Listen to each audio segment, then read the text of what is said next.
Mountain, Island, Lightning Bolt, Spell Pierce, Switchblade, Stab Wound, Red Mage, Blue Mage. Uh-oh. So I don't understand. No Flavor Town. No music today. I don't want to fucking play around with it. I'll add it later. I'll add it in post. If you could add it in post. It's fine. It doesn't freaking matter. We're here and we're live now. Start the show, Kenny, and save me. Hello. This is Red Mage, Blue Mage, home of technical difficulties. Everything was going swimmingly. We usually get on a bit beforehand. We check things out. You set everything up. I'm here. And then it's like everything was looking good. All systems were go. And then we start recording audio separately. And then you're like, okay, I'm going to mute you before the show goes live. And so then I leave to do, fill out some forms, get some work done around the house, water my plants. And I came back and then your office was on fire. Yep. Everything was going to hell. I'm also now adjusting you in your frame because I didn't like where you sat down again. I give up. I'm done. I don't care. I'm out. I'm not. I'm not trying to sit in different physical positions. It's time for me to eat a stress candy. I'm stressed out and I'm going to eat this lollipop. This episode brought to you by Charms Mini Pops. JK, it's not. Don't buy their pops because I use them. I must say, they do have some delicious flavor. Those pops. Do you even know what I'm talking about? Do you even know what a Charms Mini Pop is? What do you mean? Charms like the bubblegum pops? No, those are not. Are they? Yeah, those are definitely the pops. I opened a lime one, and I'm mad! I don't want lime. A lime one? I don't want red one. I want a blue one. Welcome to our podcast, everybody. You too! Welcome to Charms Blow Pop. There's not blow pops. There's no gum in it. I'm not making that up, am I? That is definitely a thing. They're super blow pops is what you're thinking of. That was Charms, but they're they're huge. I don't fucking know. God damn it. This one is cotton candy! Why do you have these? For a role-playing game. So I can eat a candy. Okay. So I always have a thing in my mouth. Is this... Okay. Is this Torg? This is Torg Eternity, yes. Ooh. Makes sense. I can see you in a cowboy hat with a lollipop in your mouth. Wait, was this lime or green apple? Oh, no. Oh, it's green apple. I take it back. I take back the one I threw down because... All right, you know what? Eat an egg, Amber. April, I've already had 4 eggs, and I don't think my body can handle anymore. Or 8 half eggs, as you were saying to me before the show. Unless she wants me to start an egg cam, where I just eat eggs on camera. I mean, there's a market for that for sure. Oh yeah, definitely. You got a lollipop right now. You're throwing money down the drain right now. Come to twitch.tv/geekspective and watch me suck on a lollipop. And you're like, charmed. Wait, is this a Magic the Gathering podcast? Are we supposed to be It is, it's supposedly. So anyway, we have no audio today, so we're just going to have to imagine. Okay. It's Flavor Town time. Flavor time. Oh yeah. Oh yeah, it's flavors. Flavor Town. Oh yes. Is that the song goes? I'm gonna let the music play over you while you're saying that. Oh, Flavor Town. Oh yeah. So I've been saying to you that I had a surprise what tonight's show is going to be, and actually this particular episode has been on the back burner in the works for some time now. But in between our own life events and breaking news in the Magic world, we've just had to put it off and put it off. Yep. So it's not out of date right now, but by the time this is a podcast, this will be out of date for sure. Can I try and guess what it is? Yeah. So it's Flavor Town. It was at recent news months ago. That's not going to narrow anything down for me. Potentially. I'm trying to remember all of our conversations that we've ever had, and there's just too many good ones. So you're going to have to tell me. So this is a callback to something we have done only one time before. we are going to be doing a live reading slash reaction of some Magic the Gathering fiction because with the recent set Zendikar Rising, we have a return to MTG fiction that is published for free on the Magic website. Do you remember the last time we did this? It was the Twin Dragon Encounter. Yes, it was set in the world of Tarkir. It was Nicol Bolas. It was the twins. Do you remember anything about that story? I remember how great I was as the voice of the tablet. Yes, I remember that as well. And it was a lot of backstory about Nicol Bolas and his brother Ugin, and it was all like, I'm trapped under a tree, and I'm angry about humans. That's what I remember. Yeah. And we were, I would say, fairly critical of that story. Would you agree? Yes.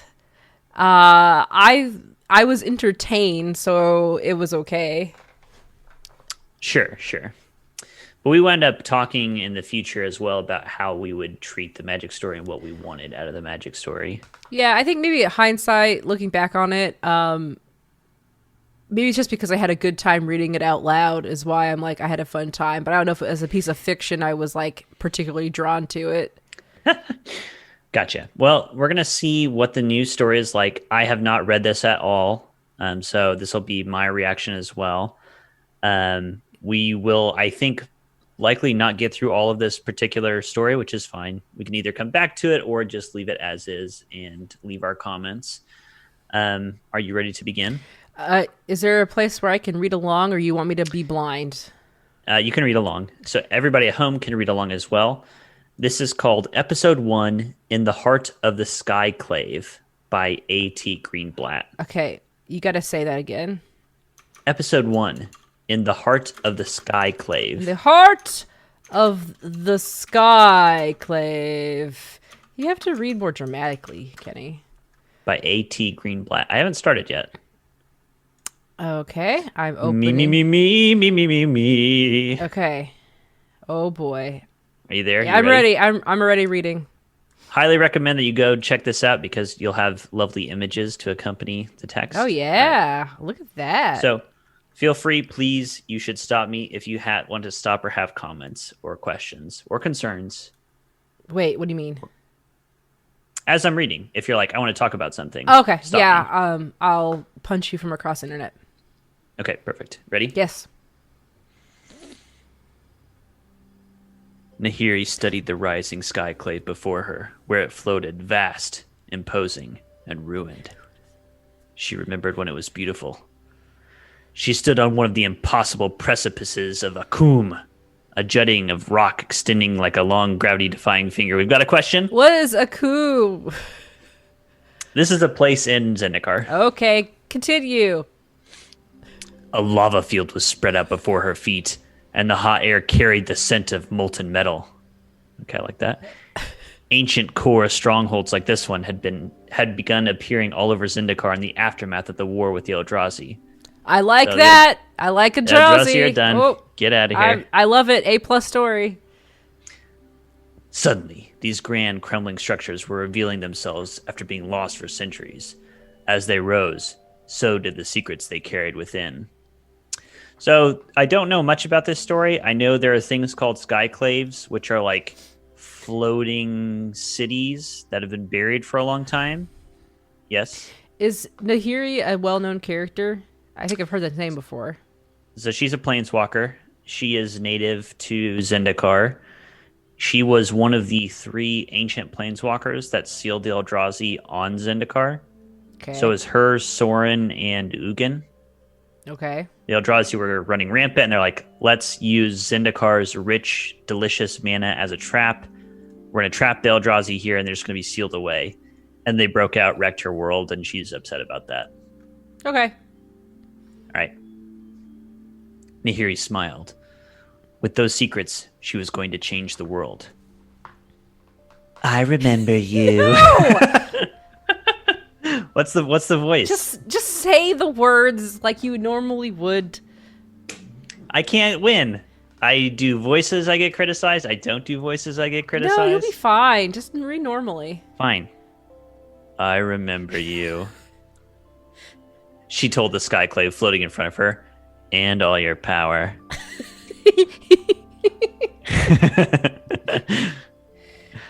Now it was just a simple matter of reaching the ruins. Nihiri raised her arms, eager to begin stone crafting, eager to climb.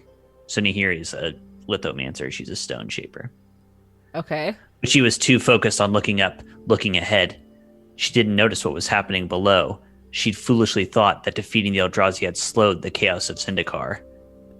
So she didn't see the royal begin. It started as bubbles in the lava field. Like a monster awakening, it began quietly and quickly... What? It began quietly and quickly became undeniable. What was first a murmur became an ear-splitting roar as the royal shook the earth, traveling up through the slender stone ledges, filling the air with raw heat and ash so thick it made Nahiri's breath catch. There was an earth-shattering crack, and suddenly the rocky ledge under her crumbled. She fell. No, she hissed as she plunged. No! No, she hissed. So it has I to don't be know like, how you hiss a no. Yeah, how do you hiss no? Say it. No. No. No. No. No. She was the master of lithomancy, the guardian of this plane, and she would not be undone by a simple earthquake. With one smooth motion, Nahiri twisted in the air and stretched out her arms, calling on the stone that was an extension of herself. And the stone responded. Her free fall slowed to a stop midair until she was floating. She took the chaotic swirl of magma and rocks below her and bent the elements to her will. Her will, not the royals. She gathered that power, that raw energy around her, and used it to create. She twirled streams of lava, loose rocks, and askew hedrons with her lithomancy, moving like a dancer. With a few snaps of her wrist, a pillar began curling upward. Nahiri hovered above it, traveling up with the pillar as it shot into the air, growing taller and taller until the royal came to a shuddering stop. Only then did Nahiri alight down on top of her creation. Even closer now to the skyclave, she smirked as the treacherous ground below her. I win, she said, and tried to feel pleased by the victory, but it was a bitter win. The royal was a symptom of a deep sickness in Zendikar, a sickness that Nahiri had inadvertently helped spread. Oh, okay. Right. And lately, the guilt of her failures haunted her. No, she hissed. No. What? Doesn't say No, that. it I'm doesn't. adding some flavor. The stone always told her when another planeswalker was near. What? But Nahiri didn't turn when she felt the stone hum their warning.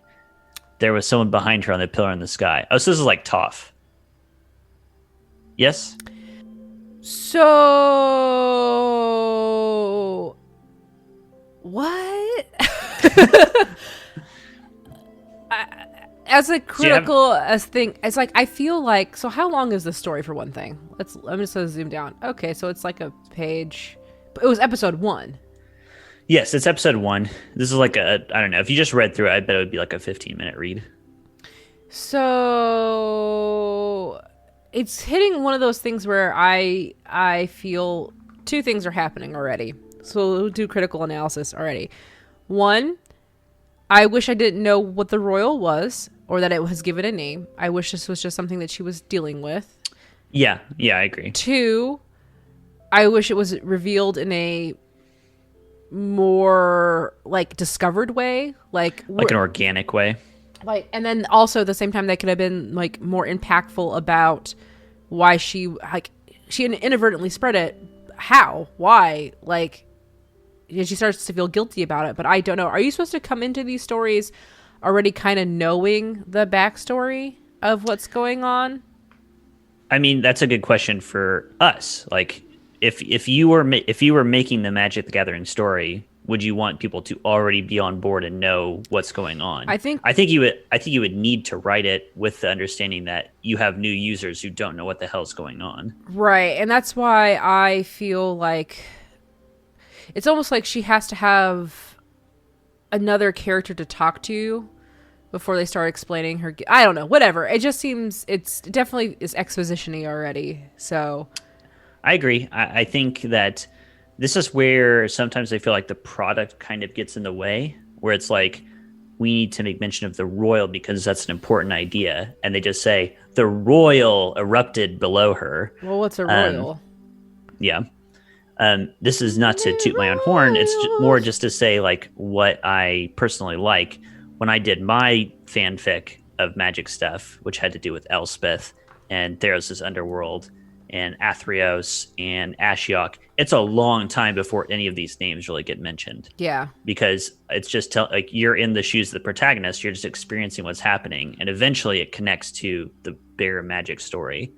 But it's more about what's happening to these characters, first of all. Do you think I know there's different levels of people who experience fiction. Like I'm not saying like, and I know for me specifically, I don't enjoy being handheld. I like discovering alongside a protagonist. And that's kind of like why I'm not into this. I think that's a bigger thing than just your personal preference. I think that most people like to discover as they go. That's why, like, in like traditional narratives, most protagonists are in some way fish out of water. Yeah. So you, the protagonist, get to learn about the world at the same time organically with the protagonist. Sure. And I also like stuff where it's already, you're just thrown into it and they don't talk about it because this is their world. It's like the opening scene of The Matrix. Like, Trinity doesn't talk about anything that's happening. Yeah. It just is treated as like, this is just what the world is. Like when they go to pull the bug out of him. Yeah. All that stuff is great. Yeah. So I think those are like, okay, this is a good example. Those two characters are both great ways of introducing a narrative. You have Trinity, who is so immersed in the world that she never talks about what's happening. So you're getting these weird terms, like the movie starts on the phone call where they're talking about things that you don't understand, and you're just like entranced because what are they talking about? What is this? It's mysterious. And the other way to do it is with Neo, who is us. Mm-hmm. He's a character, or he's an audience insert rather. And he is learning everything, and so are we as we go along with him. Right. And here we're kind of in a weird middle ground where she's talking about things. And that's why I feel like it's like for a certain demographic, there are people like I mean, I've been watching a lot of Red Letter Media. In fact, the first thing I mentioned about the Last Story Twin Dragon encounter is a throw to one of their more recent Best of Worsts video. And it's like you have people who just want that handheld kind of like exposition, and they don't experience that like that. To me, when I start to feel ham-fisted, is that the right word? It's like, yeah, basically hit over the head with it. It takes me out of the story. Whereas some people, I think when they read that, it helps them because they just want to be told. I suppose so. Yeah, I suppose so. Though I would say too, like, people really enjoy watching movies. I think people like feeling clever when they can see what's coming or guess what's coming. Mm-hmm. And so you need some amount of unknown to do that as well. I think that's a pretty common thing. Yeah. All right. So you were saying it would be nice if she had someone to talk to. Oh, here they come. I think we're about to get that. Yeah. All right. So she's like looking at her on her pillar, and she's like, I sense someone nearby. Someone speaks. Akum is still as beautiful and unpredictable as ever, Nissa said, coming up beside Nahiri, staff in hand, and peering down at the lava field. Nothing I can't handle, Nahiri replied. She didn't know if that was true, but she wasn't about to admit it. Not that... That's another thing they could have shown, not told that. Like, I don't know, nothing I can't handle, Nahiri replied, and then something about how she physically held herself, instead of like... Right. Or she turns away and she like reduces the pillar to cinders and sends it back in the lava field, like showing I have control here. Yeah, I see what they're trying. Okay, anyway, I'm gonna stop nitpicking. Continue.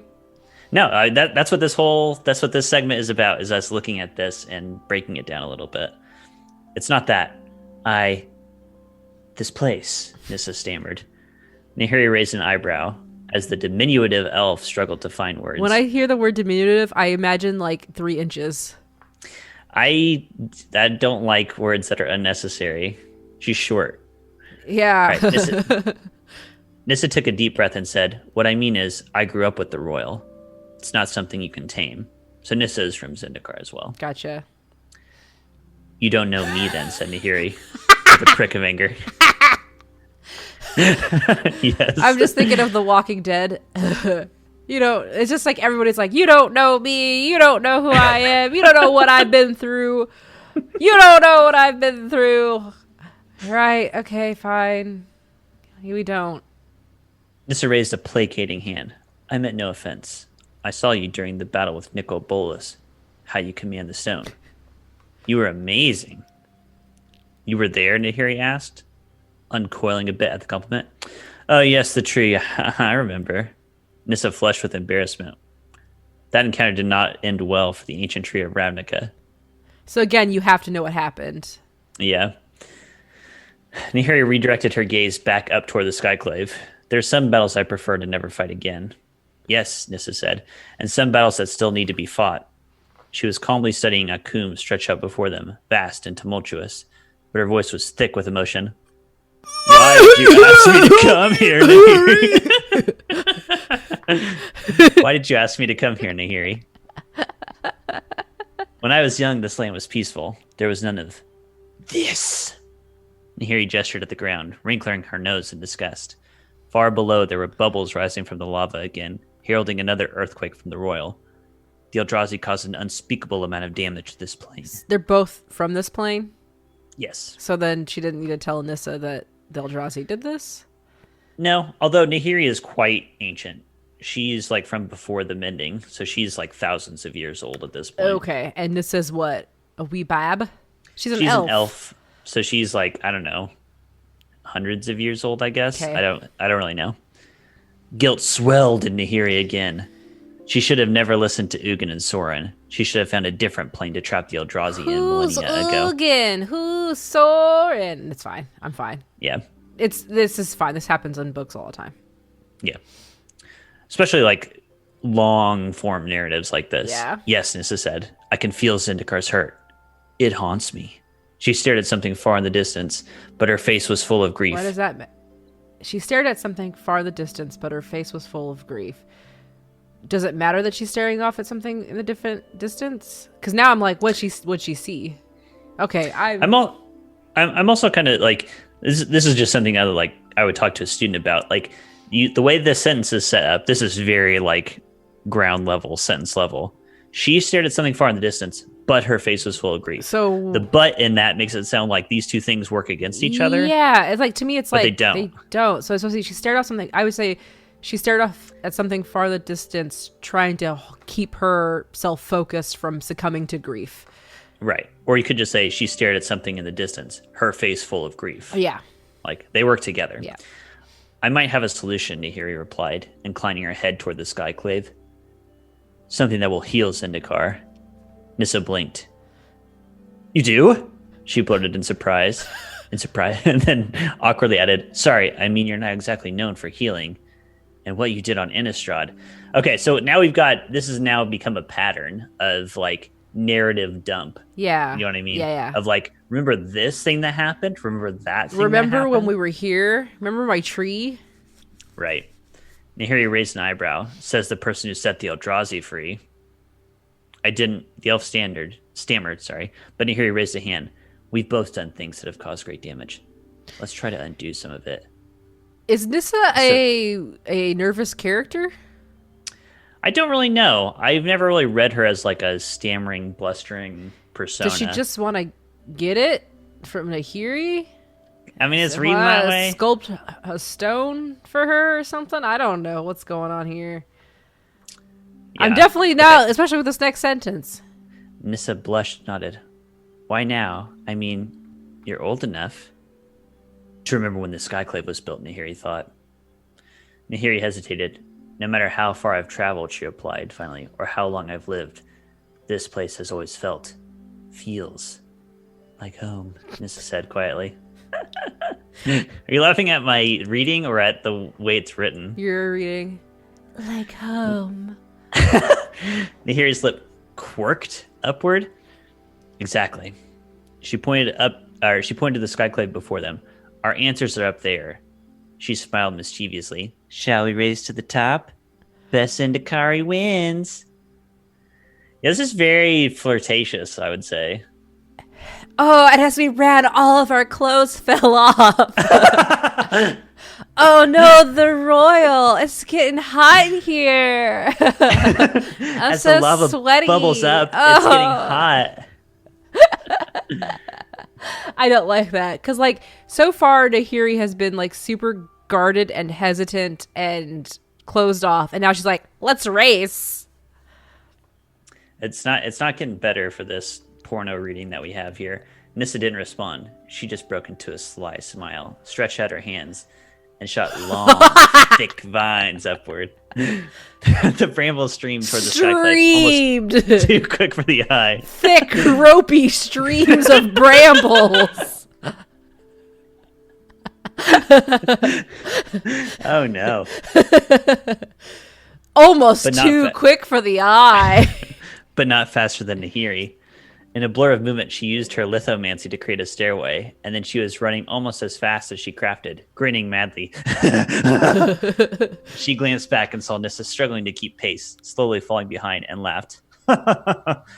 Plants were no contender in this place of stone. Nahiri didn't make many mistakes, and she rarely repeated them, the benefits of millennia of experience. But the royal, the damn dirty royal. The ground began to shake again, and the vibrations swelled louder and stronger until Nahiri's staircase cracked on her feet. Wait, She her sprinted staircase? faster. She owns a staircase? She made it. She's I forming it from the earth. I see. She sprinted faster, but she was not fast enough. The stairs crumbled, and suddenly, Nahiri was falling again. She reached out to the stone, preparing to quell the royal again, when something caught her around her torso, stopping her fall. Got you. No, it's like that. It's murmured. Got you. Nissa murmured. Her hand was outstretched, and the other was curled tight around her staff. Nahiri looked down to see that she was saved by a vine. A thick, ropey vine. Silently, she seethed as Nissa's vine lifted her up and placed her gently on a makeshift ladder of brambles. Thanks, she said, not meeting Nissa's eye. Shall we try again? Nissa asked, nervously staring at her hands. Oh, sorry. Shall we try again? Best Sindikari wins. No, let's just go, Nahiri said, anger seeping into her voice. They climbed in silence, with Nahiri swallowing down her growing guilt with every step. She had neglected her home for too long. Yes. This character interaction is killing me. It's just straight up killing me. Yeah. This, like, shy Nissa and then, like, stony Tsundere Nahiri is, like, I don't know. It just feels weird. I think also because it's such a short period. I don't know. Am I being too critical? I don't know. Whatever. Let's continue. I don't think so. Like, I tend to think about these things in terms of, like, what would I try to do? And I think part of it, I don't want to be too critical of the authors, because I think they're probably typically given a really difficult task. Like, in this amount of words, we want to see these two characters doing X, Y, and Z. And because this narrative is fitting into a bigger narrative, you have to get from A to B with pieces, X, Y, and Z. Like, they're given a real puzzle to try to solve as they write these things. Right. I think... So you're trying to... Oh, go ahead. I was going to say, I think one of the things that I have always found really difficult in writing is believable dialogue. Yes. And how people act, and, like, accurately describing people's reaction/dialogue. And it's a difficult thing to do. Very. And so it feels a little wonky to me. A little. It does. To me, a lot of this dialogue, I think if you put it in a comic strip, it would read pretty smoothly. Yes. Because you have these, like, very clear, like, dramatic beats.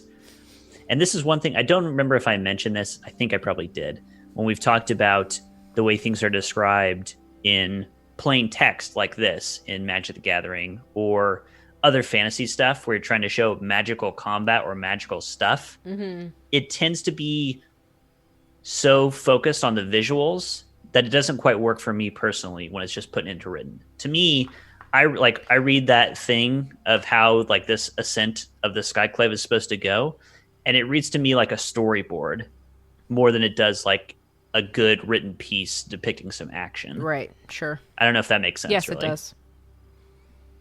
It's so focused on like the physical, like her torso twisted and she reached back behind her and grabbed her left calf. You know what I mean? Like it's so focused on physically what's happening as opposed to the feeling of what's happening. Right. Okay. Let's read a bit more and then we can stop for now. Okay. The first thing Nissa thought when they finally reached the skyclave, wow, even broken, neglected, and hidden for centuries, there was still a breathtaking beauty to the floating fortress. All around her, there were tall pillars and archways, partial ceilings and intricately carved patterns, elaborately tiled floors that mosaicked into pictures. Of course, there were floating rocks, cracked stonework, and ruined edifices, but it was clear to Nissa that this place had once been a beacon of civilization. Yes. So Nissa is from Zendikar, from here, from Skyclave. I think there would probably been a better way to impart how impactful this was than just wow. Yeah. I agree. I feel like this kind of goes hand in hand with what you were saying about dialogue. It's tough when you're dealing with fantasy characters, I feel like, especially because you're walking this tightrope between needing to be relatable to a modern audience and also like needing to be a little bit elevated. You know, Yeah. like Lord of the Rings characters can't just talk like normal people and be like, wow. and just have, yeah, exactly, Yeah. have really casual. And for me, things it's like one of those that. things like it's a show don't tell situation. It's like, how does Nissa physically react to seeing Right. the Skyclave for the first time in centuries? Like, even broken, neglected, and hidden for centuries, there was still a breathtaking beauty to the floating fortress. When Nissa found herself here in front of it, she couldn't help be moved to Right. tears or like, Or Nissa crested the stone and saw the skyclave for the first time. She was paralyzed with the beauty or like, Yeah. it was Yeah. breathtaking. Literally, yeah. So I don't know. I just, wow. her breath stopped in her throat. It doesn't help when I hear wow, I see the words wow. That's just me. Even if you read, like, even in the stupid, quote unquote, dramatic way I read it, was like, Wow. that's no good either. Yeah. I don't know. I mean, if I saw something big, I've gone, oh my God, when I've like seen something beautiful, but like, Yeah, she could have cleared it and thought gods. They had gods in this world. yeah, whatever. That'd be good. Wow. The second thing Nissa thought, it's going to take years to find anything here. Now that they had made it, she realized just how big the skyclave was. Though they were staying in an ancient courtyard of sorts, Nissa could see a dozen different archways and entrances leading into the belly of the fortress. Thousands of people must have lived here, Nissa said. Tens of thousands, Nahiri said, coming up beside her. Nissa hesitated, worried that the question she wanted to ask would annoy Nahiri, that would shatter any chance of forging a bond with this self-assured ancient core. Not that Nissa was particularly good at making connections. It seemed the harder she tried to reach out to someone, the larger the mess she made of things. She wished she were more like Gideon, with his cool confidence and steady charm. Is this a young adult novel? I mean, yeah. I mean, what's the focus group? I suppose so. Well, what would Gideon do, she thought? Start acting like him if you want to be more like he was. Suddenly, the grief of his death hit her in a fresh wave. That's Gideon actually good. I like this whole thing. You like the continuity? Well, what would Gideon do? She thought, start acting like him if you want to be more like he was. That's Not like he good. is. That's good. Gideon wouldn't hesitate. So, Nissa took a deep breath and said, Nahiri, how are we going to find what we need in such a vast place? Nahiri's lips quirked in amusement. Is quirk a verb? I'll Google it. Judges? Judge. Yeah, with a reference to a person's mouth or eyebrows. Move or twist suddenly, especially to express surprise or amusement. All right, we'll accept it. Okay. Judge has ruled. They Legal! quirked. We start looking, she said. She began to walk ahead, jumping nimbly over the places where the floor cracked, or there was simply a hole to the sky. So we're up in the clouds, you can just fall through. And what exactly are we looking for? Nissa asked, hurrying to catch up. Nahiri hesitated. I'll know it when I see it. Nissa's heart sank. You don't know? Nahiri opened her mouth to answer, but the damned royal would not be silenced. Once again, waves of disruption shook the skyclave. Nissa stepped back quickly as the ancient stones around her began to shift and crack. She thrust out her staff, ready to create a safety net of vines. but Nahiri was quicker. She spread her hands and held the fortress together with what looked like a sheer force of will, though Nissa knew lithomancy helped. When the rumbling stopped, Nahiri scowled as if the royal were a personal attack. They didn't need to know, though Nissa knew lithomancy helped. That would have been a stronger sentence without it. It looked like a sheer force of will. She's keeping it together. We know that she's a stone person. Okay, anyway. Yeah. When the rumbling stopped, Nahiri scowled as if the royal were a personal attack. I don't know exactly what we seek, she said, striding ahead, anger lacing her voice. The ancient core weren't exactly descriptive in their texts. She stopped suddenly in the middle of a vast mosaic in the center of the courtyard. She squatted and placed a hand against the floor. The stones will know more.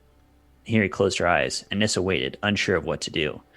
From where she stood, she couldn't tell what the tile mural was supposed to be. Jace would know, she thought, but then quickly shook the thought. You're shaking your head. Jack shit. She didn't want to think about Jace or the battle with Nicol Bolas and its toll on Ravnica or the shattered state of the Gatewatch or Gideon's death or Chandra. Especially not Chandra. We're just saying Chandra or a thing, right? Interesting, yeah. Yeah, I'm curious. I'm interested right now in what this story is. It's clearly acknowledging her ties with Gideon and Chandra, which has been obviously pretty contentious in the magic community. Yeah. After a minute, Nahiri opened her eyes and rose. All the best things are hidden in the heart, Nahiri said with a smirk. She pointed to a particularly dark and forbidding archway. Wink. That looks like a promising place to start. Let's go. I'll show you. I should show you a dark, forbidding archway. That's what Nahiri said. Her thick vines shot into the dark, forbidding archway. Holy moly! We had a lot of nitpicks. It feels like with this one. I want to be like unbiased. Like, I'm not writing this shit. Like, I'm not doing this. I'm not writing this. I'm not I write, but I'm not a writer. Like, I don't do this professionally. Yeah. There's just some things that, like, it just feels like maybe, like, the third draft. Sorry, author. Like, they needed an editor to come through and say, here, tighten this up, tweak this here, tighten this up a little bit more. Make your characters a little bit more consistent with their stuff. You've had her hesitate twice already now about stuff. Can we do something different here? Is Nissa, you need to keep Nissa, why does Nissa, I mean, is this supposed to be showcasing all the relationships? Like, all these characters keep being brought up, all these names keep being brought up.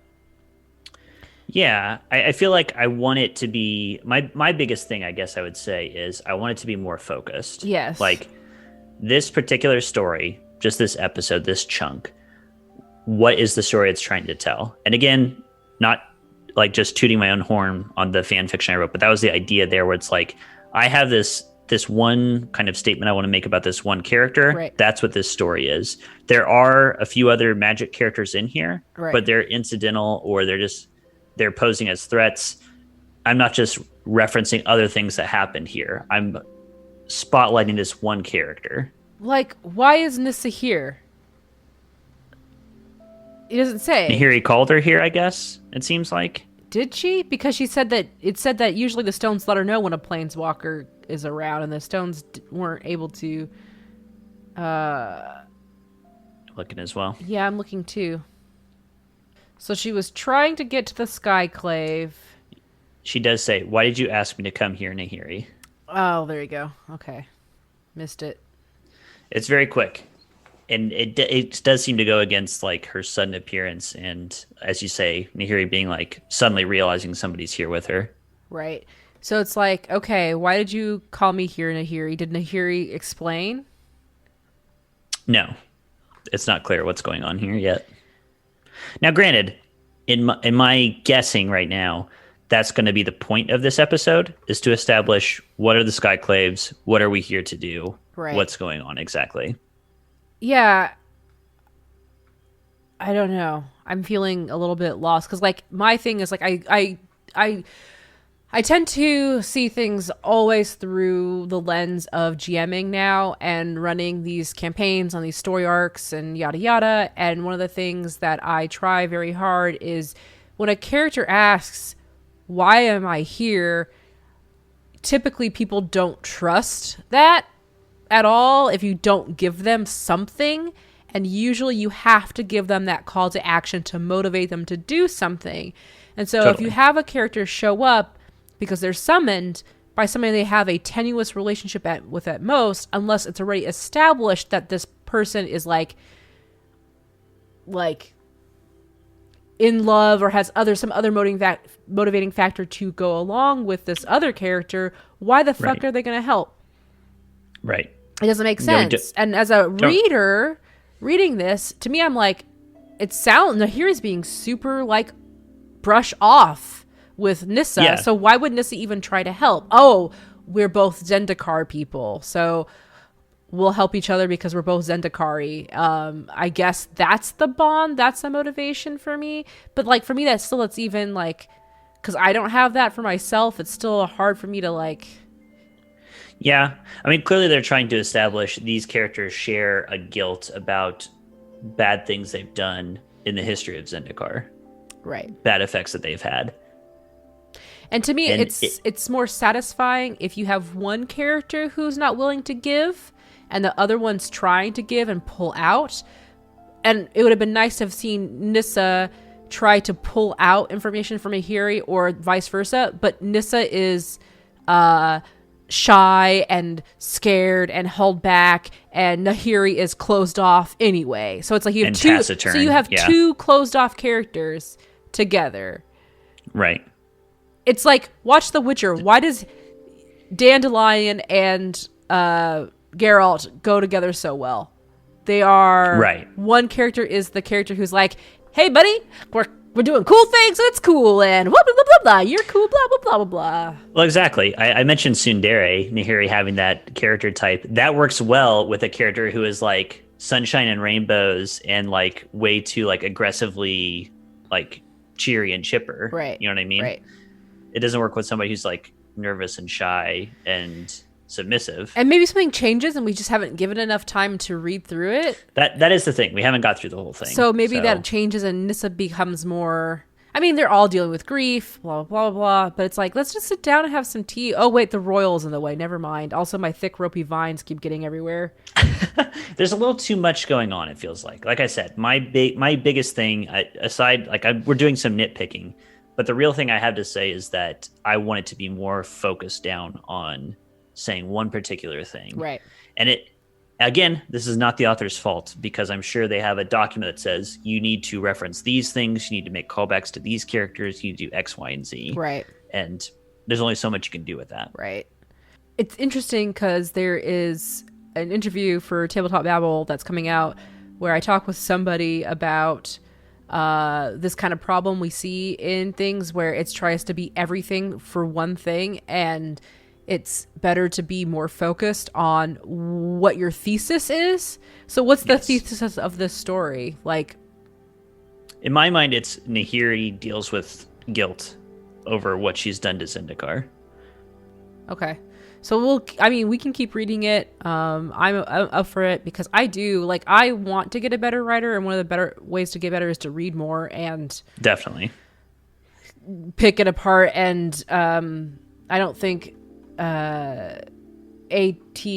Greenblatt, is that the how? Mm-hmm. Yes, we'll hear this. I hope not. If they do, like I said, I'm not trying to be like hypercritical of them as an author, given the task at hand. Right. I mean, another thing about writing is that you're supposed to have editors. Yeah, that's true too. I bet this was copy edited.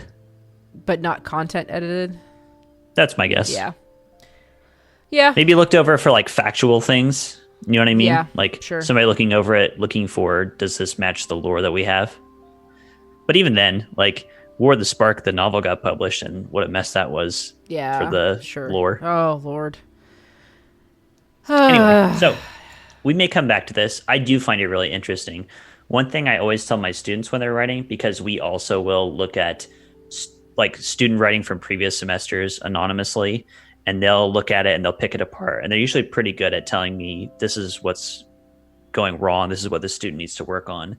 The hardest thing in the world is to take that and then apply it to your own writing. So for me, I'll just speak for myself, to look at this, I can say, here's what I see going wrong. That's very different from then looking at your own writing and being able to see and identify and change that and make it better. So again, despite the criticism, I think you've emphasized this pretty well, just how hard all of this stuff is. It is. It really is. Writing is the worst. Yep, truly. All right. Well, thanks everyone for joining in on the stream and or the podcast. This was Red Mage Blue Mage. You can find us on Twitter at RedBlueMTG. You can find us on geekspective.com. We stream the recording of the podcast Tuesdays, 7 p.m. Eastern, twitch.tv/geekspective. I am at Wolfmere on Twitter. And I'm at Rocket Orca. And until next time, I'll be representing Counterspell. And I'll be casting thick ropey vines through dark forbidding archways. What a mental image. Okay. There's not going to be any music. I'm Okay. just telling you all Bye. right now. There's no music. Bye.